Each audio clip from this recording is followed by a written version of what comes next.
Informasi lainnya, Tribuners, rencana pemekaran 3 wilayah di Maluku Tengah disorot saat rapat paripurna DPRD.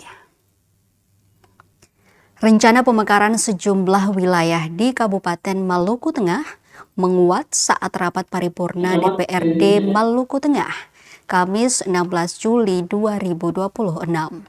Diketahui rapat paripurna DPRD Maluku Tengah tersebut dalam rangka pembentukan Panitia Khusus A dan Panitia Khusus B guna membahas rancangan peraturan daerah atau Ranperda hak usul inisiatif DPRD Maluku Tengah dan usul pemerintah daerah atau Pemda Maluku Tengah.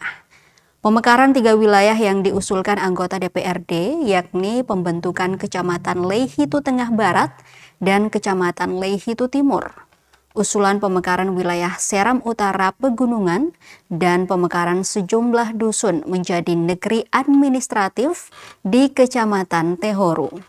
2 ranperda usul inisiatif DPRD itu telah terakomodasi dalam program pembentukan peraturan daerah atau Propemperda DPRD Maluku Tengah, terkecuali usulan pemekaran wilayah Pegunungan Seram Utara.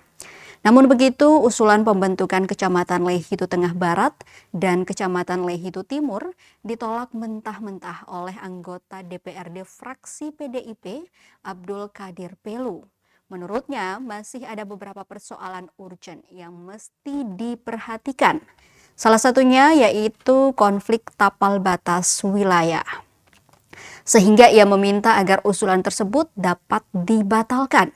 Hal yang sama juga diungkapkan anggota Badan Pembentukan Perda atau Bapemperda DPRD Maluku Tengah, Frans Anton Loupati. Dikatakan ranperda usul inisiatif DPRD tersebut tidak pernah dibicarakan di internal Bapemperda.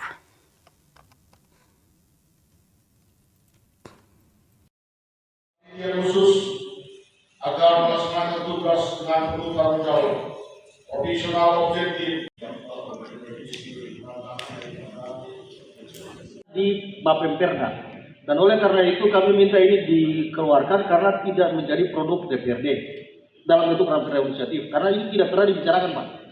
Pada terakhir harmonisasi antara pimpinan DPRD dan Bapemperda juga kami tidak pernah melihat dokumen ini, sehingga untuk efektivitas waktu ini dikeluarkan dulu sehingga kita fokus pada 3 ranperda yaitu ranperda tentang penyelenggaraan pendidikan, tentang pengelolaan kesehatan daerah, dan penyelenggaraan penanggulangan bencana. Demikian pimpinan, terima kasih. Kecamatan Leihitu Tengah Barat dan Leihitu Timur. Ini dari fraksi mana yang mengusulkan pimpinan? Seperti tadi yang Ya, silakan Pak. Ya, terima kasih pimpinan. Langsung saja pimpinan, nama